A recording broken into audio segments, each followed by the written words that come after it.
മാന്യപ്രേക്ഷകർക്ക് എൻ്റെ പ്രണാമം. ഇന്നലെ ആത്മാഭിമാനപൂരിതമായിട്ടുള്ള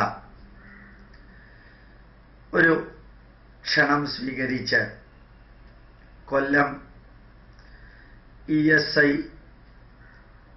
ആശുപത്രിയിൽ ക്ലാസ് എടുക്കാനായിട്ട് പോവുകയുണ്ടായി.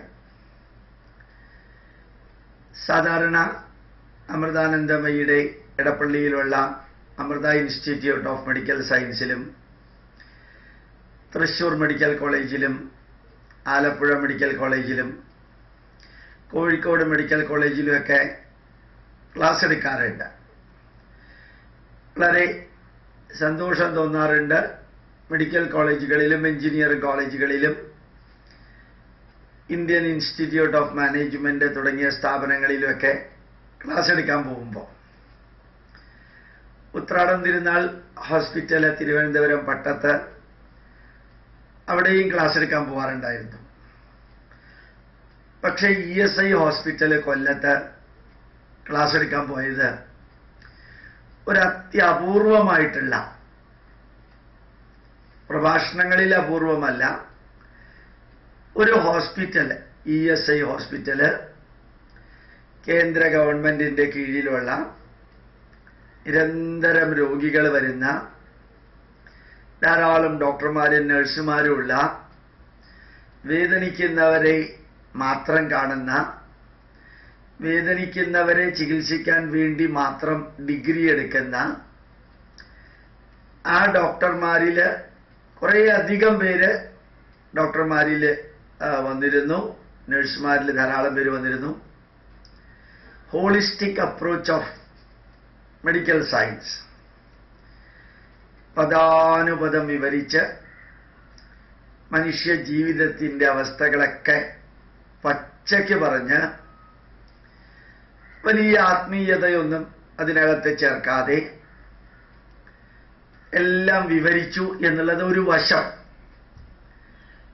മറ്റ് ഏറ്റവും ഇമ്പോർട്ടൻ്റ് ആയിട്ട് എനിക്ക് തോന്നിയത് ആ കൊല്ലം ESI ഹോസ്പിറ്റല് അത് മെയിൻറ്റെയിൻ ചെയ്തിരിക്കുന്ന രീതി ഒരു 5 സ്റ്റാർ ഹോട്ടലിന്റെ ക്ലീൻലിനെസ് ആൻഡ് നീറ്റ്നെസ്. അകത്തുകൂടെ നമ്മൾ കടന്നു പോകുമ്പോൾ ഇതൊരു ഗവൺമെന്റ് സ്ഥാപനമാണെന്നോ ഒരു ആശുപത്രിയാണെന്നോ അല്ലെങ്കിൽ ഇവിടെ രോഗചികിത്സ നടത്തുന്ന പല തരത്തിലുള്ള അബ്നോർമാലിറ്റിയും വൃത്തികേടുകളും ഉണ്ടാവാൻ സാധ്യതയുള്ള സ്ഥാപനമാണ്. സ്വാഭാവികമായിട്ടും അത് കേരളത്തിലെ പല ആശുപത്രികളിലും ചെന്നാൽ കാണാൻ സാധിക്കും.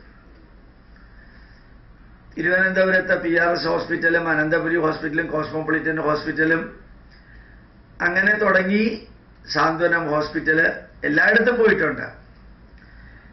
അവിടുത്തെ ക്ലീൻലിനെസ്സിനും നീറ്റ്നെസ്സിനും മാർക്ക് കൊടുക്കുകയാണെങ്കിൽ ഒരു 40-45 കൂടുതലൊന്നും മാർക്ക് കൊടുക്കാൻ സാധിക്കില്ല. പക്ഷെ ഇത് ഗവൺമെന്റ്, കേന്ദ്ര ഗവൺമെന്റിന്റെ കീഴിലുള്ള ESI ധാരാളം രോഗികളുണ്ടായിരുന്നു അവിടെ. അതിനൊരു മാർക്ക് കൊടുക്കുകയാണെങ്കിൽ ഒരു 80-85 മാർക്ക്, 100 മാർക്ക് വേണമെങ്കിലും കൊടുക്കാം. ദ ബെസ്റ്റ് എന്ന് ചോദിച്ചു കഴിഞ്ഞാൽ ഇതൊരെണ്ണേ ഉള്ളൂ. ഡോക്ടർമാരുടെ പൊളൈറ്റ്നെസ്, ആ നഴ്സുമാരുടെ ബിഹേവിയറൽ പാറ്റേൺ. 10-12 വർഷമായിട്ട് നോർത്ത് ഇന്ത്യക്കാരൻ അതിൻ്റെ ഡയറക്ടറായിട്ടിരിക്കുന്നു. അതിലെ സ്റ്റാഫ്, അഡ്മിനിസ്ട്രേറ്റീവ് സ്റ്റാഫിന്റെ ബിഹേവിയറൽ പാറ്റേൺ. ഇങ്ങനെ ഒരു ലെക്ചർ അവിടെ നടത്തണമെന്നുള്ള അവരുടെ ആഗ്രഹവും തീരുമാനവും. യഥാർത്ഥത്തിൽ ഞാൻ യൂട്യൂബിൽ എല്ലാ വിഷയങ്ങളും പറയുന്ന ആളാണ്. അപ്പൊ സ്വാഭാവികമായിട്ടും ഗോപാലകൃഷ്ണനെ പോലെയുള്ള ഒരാളെ ഇതുമാതിരി ഒരു ഹോസ്പിറ്റലിൽ ലെക്ചറിനെ വിളിക്കുമ്പോൾ 2 പ്രാവശ്യം ചിന്തിക്കണം എന്ന് ഞാനായിരുന്നെങ്കിൽ എല്ലാവരോടും പറയുമായിരുന്നു. അതിനകത്തുള്ളവനാണ് ഞാനെങ്കിൽ. അപ്പൊ അത്രയും ധന്യമായ രീതിയിൽ ഒരു ക്ലാസ്, ധന്യമായ രീതിയിലെ പെരുമാറ്റം, ഓരോ കോർണറിലും ക്ലീൻലിനെസ് ആൻഡ് നീറ്റ്നെസ്. എനിക്ക് അത്ഭുതം തോന്നിയത് കേന്ദ്ര ഗവൺമെന്റിന്റെ ധാരാളം സന്ദേശങ്ങൾ ESI എംപ്ലോയി സ്റ്റേറ്റ് ഇൻഷുറൻസിന്റെ കീഴിൽ വരുന്ന ആ ഡിപ്പാർട്ട്മെന്റിൽ വരുന്ന സ്ഥാപനമായതുകൊണ്ട് പ്രധാനമന്ത്രിയുടെ കുറേ സന്ദേശങ്ങൾ അവിടെയുണ്ട്. ഡയറക്ടറുടെ തലയ്ക്ക് മുകളിൽ സാധാരണ കണ്ടുവരാറുള്ളത് മഹാത്മാഗാന്ധിയുടെ ചിത്രം, ഇന്ദിരാഗാന്ധിയുടെയോ രാജീവ് ഗാന്ധിയുടെയോ ജവഹർലാൽ നെഹ്റുവിന്റെ ചിത്രം, ഇങ്ങനെയാണ് പതിവ്. പക്ഷെ ഇവിടെ അത്ഭുതം തോന്നി. ഞാനത് പറയുമ്പോൾ നിങ്ങൾക്ക് അഭിപ്രായ വ്യത്യാസം ഉണ്ടാവാം, അത് നിങ്ങളുടെ സ്വാതന്ത്ര്യം. പക്ഷെ ഞാൻ പറയുന്നത് ഞാൻ അവിടെ കണ്ടത് പ്രണാബ് മുഖർജിയുടെ ചിത്രവും പ്രധാനമന്ത്രി നരേന്ദ്രമോദിയുടെ ചിത്രവും, അത് രണ്ടുമാണ് മുകളിൽ വെച്ചിരിക്കുന്നത്. ഞാൻ വെറുതെ ചോദിച്ചു, ഇങ്ങനെ എന്തെങ്കിലും നിർദ്ദേശമുണ്ടോ എന്ന്. ഒരു നിർദ്ദേശവും ഇല്ല. ഈ ഹോസ്പിറ്റൽ ഇങ്ങനെ ആയത് ഇവരൊക്കെ കാരണമാണ്, അതുകൊണ്ടാണ് ഇത് വെച്ചതെന്ന് പറഞ്ഞു.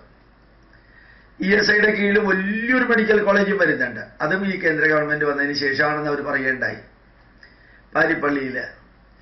അപ്പൊ ഒരു ഗവൺമെന്റ് സ്ഥാപനമാണെങ്കിൽ പോലും, 100% ഗവൺമെന്റ് സ്ഥാപനമായിട്ട് പോലും, അതിനകത്ത് തിരുവനന്തപുരത്തെ ഓരോ പ്രൈവറ്റ് ഹോസ്പിറ്റലിലും ഇല്ലാത്ത ക്ലീൻലിനെസ്സും നീറ്റ്നെസ്സും പെർഫെക്റ്റ് ബിഹേവിയറും ആ 1, 2, 3 മണിക്കൂർ കൊണ്ട് അവിടെ നേരിട്ട് അനുഭവിക്കാൻ സാധിച്ചു. ഞാൻ ചിലപ്പോ പണ്ട് കേട്ടിട്ടുള്ളത് പറയാറുണ്ട്, കൊല്ലം കണ്ടാൽ ഇല്ലം വേണ്ടെന്നോ ഇല്ലം മറക്കുന്നോ ഒക്കെ. പക്ഷെ കൊല്ലത്തുള്ളവരുടെ പെരുമാറ്റം, ആ സ്ഥാപനത്തിലുള്ളവരുടെ പെരുമാറ്റം, അതിൽ ജോലിക്കാരെല്ലാവരും കൊല്ലത്തുള്ളവരല്ല, ഓൾ ഓവർ ഇന്ത്യയിലുള്ളവരുണ്ട്. പക്ഷേ അവരുടെ പെരുമാറ്റവും അതും രോഗികളുടെ പോലും മുഖത്ത് കണ്ട ഒരു പ്രസന്നാത്മകതയും, ഇതെല്ലാം കൂടാതെ വെറുതെ ഒരു ചോദ്യം ചോദിച്ചിരുന്നു, ഇൻസ്റ്റിറ്റ്യൂട്ടിന്റെ പുസ്തകങ്ങളും CD-കളൊക്കെ വെക്കാൻ വിരോധമുണ്ടോ? എല്ലാ മതത്തിലുള്ളവരും എല്ലാ രാഷ്ട്രീയ പാർട്ടിയിലുള്ളവരും ഉണ്ടെന്നറിയാം. അവർ പറഞ്ഞു അതൊക്കെ വേണമെന്ന് ഞങ്ങൾ അങ്ങോട്ട് പറയാനിരിക്കുകയായിരുന്നു. പക്ഷേ ഡെസ്കും ബെഞ്ചും ഒന്നുമില്ല, രോഗികൾ കിടക്കുന്ന കോട്ട് മാത്രമേ, കട്ടില് മാത്രമേ ഉള്ളൂ. ധാരാളം മതി പറഞ്ഞു. 2 കട്ടില് തന്നു. ആ കട്ടിലിൽ ഈ ബുക്സും CD-യും വെച്ചു. എത്ര ബുക്സും CD അവർ വാങ്ങിച്ചത്? അപ്പോഴും അത്ഭുതം തോന്നി. സാധാരണഗതിയിൽ മിക്കവാറും പുസ്തകങ്ങളും CD-കളൊക്കെ ഭാരതീയ പൈതൃകവും ഹിന്ദു ധർമ്മവും ഒക്കെ ബന്ധപ്പെട്ടതാണ്. അതൊന്നും ഇവിടെ പ്രശ്നം ഉണ്ടായില്ല. ഇത്ര ഗംഭീരമായിട്ടൊരു സ്വീകരണം, ഇത്ര ഗംഭീരമായിട്ടൊരു 1 മണിക്കൂർ 40 മിനിറ്റ് വരെ ഇരിക്കുക, അത്ര ഗംഭീരമായിട്ടുള്ള റെസ്പോൺസ്, എഴുന്നേറ്റ് നിന്നിട്ടുള്ള കയ്യടി. അത് കഴിഞ്ഞ് പുറത്തേക്ക് വന്നപ്പോഴത്തേക്കും അതിൻ്റെ ഡയറക്ടർ ഡോക്ടർ സോളാങ്കി അദ്ദേഹം പറയേണ്ടായി, ഇന്ന് വരാത്തവർക്കുള്ള ക്ലാസ് ഉടനെ തന്നെ റീഫിക്സ് ചെയ്യണം, വീണ്ടും ഫിക്സ് ചെയ്യണം, ഈ ആഴ്ചയോ അടുത്ത ആഴ്ചയോ എന്നാ വേണ്ടെച്ചാൽ. ഇത് നമ്മളുടെ സ്ഥാപനത്തിന് ഏറ്റവും ഉജ്ജ്വലമായിട്ട് എല്ലാവരും കേൾക്കേണ്ടതാണ്, ഹോളിസ്റ്റിക് അപ്രോച്ച് എന്താണ് എന്ന്. ഇതുവരെ ഹോളിസ്റ്റിക് അപ്രോച്ച് ഇങ്ങനെ ക്ലാസിഫൈ ചെയ്ത് ആരും പറഞ്ഞിട്ടില്ല. പലരും പലതും പറഞ്ഞിട്ടുണ്ട്. അതല്ല നമുക്ക് വേണ്ടത്, ഓർമ്മിക്കാൻ പറ്റുന്ന പോയിന്റുകളായിട്ട് പറഞ്ഞതാണ് നമുക്ക് വേണ്ടത്. ഇതിൽ ഒരു വ്യക്തിയാണ് യഥാർത്ഥത്തിൽ എന്നെ ബന്ധപ്പെട്ട് ഇവിടെ ക്ലാസ്സിന് വരാമോ എന്ന് ചോദിച്ചത്. ഞാൻ അദ്ദേഹത്തിനോട് പറഞ്ഞു തീർച്ചയായിട്ടും വരാൻ, ഒരു ബുദ്ധിമുട്ടും ഇല്ല എന്ന് പറഞ്ഞു. ശരിക്ക് ആ ആശുപത്രിയിലെ staff plus Indian institute of scientific ഹെറിറ്റേജിലെ ഞാൻ ഇതിനെ ബന്ധപ്പെടുത്തിയത് ഈ ഒരു മനുഷ്യനാണ്. അപ്പോ ആ മനുഷ്യൻ എന്ന വ്യക്തി ഒരു ബ്രിഡ്ജ് ആവുകയുണ്ടായത്. അദ്ദേഹം തന്നെയാണ് സ്വാഗതം പറഞ്ഞത്, അദ്ദേഹം തന്നെയാണ് വോട്ട് ഓഫ് താങ്ക്സ് പറഞ്ഞത്. മറ്റൊരു പ്രോട്ടോക്കോളും ഫോർമാലിറ്റിയും വലുതായിട്ട് ഉണ്ടായിരുന്നില്ല. ഞാൻ നിങ്ങളോട് പറയുന്നത്, നമുക്ക് എവിടെയെല്ലാം നല്ല നല്ല വ്യക്തികൾ കേരളത്തിലുണ്ട്, അവരിൽ ആരെങ്കിലുമൊക്കെ വിളിച്ച് നല്ല രീതിയിൽ സയന്റിഫിക്കൽ, ലോജിക്കൽ ആൻഡ് റാഷണൽ പ്രഭാഷണം കൊടുക്കാൻ കഴിവുള്ളവരെ, വിവരിക്കാൻ കഴിവുള്ളവരെ, ജീവിതാനുഭവങ്ങൾ പറഞ്ഞു കൊടുക്കാൻ കഴിവുള്ളവരെ വിളിക്കണം.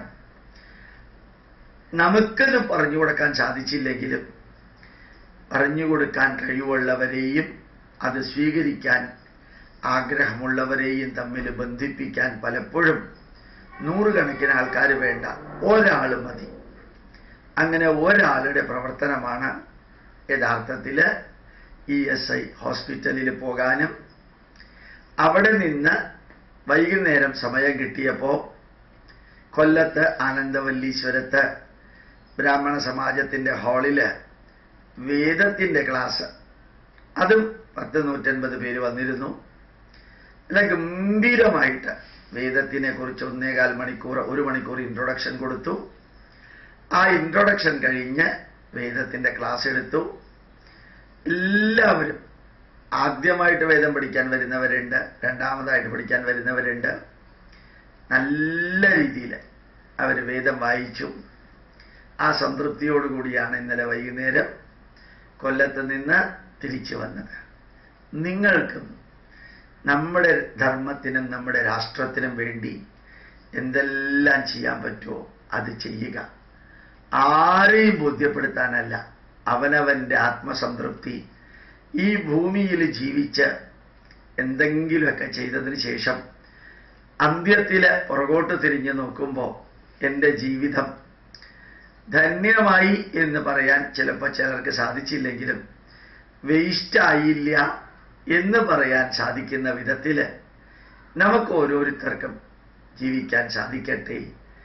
നമുക്ക് വേണ്ടി മാത്രം നമ്മൾ ജീവിക്കുമ്പോഴാണ് ആ ജീവിതം വ്യർത്ഥമാവുന്നത്. മറ്റുള്ളവർക്ക് കൂടി വേണ്ടി ജീവിക്കാൻ സാധിക്കട്ടെ എന്ന് ഞാൻ പ്രാർത്ഥിക്കുന്നു. പ്രണാമം, നമസ്കാരം.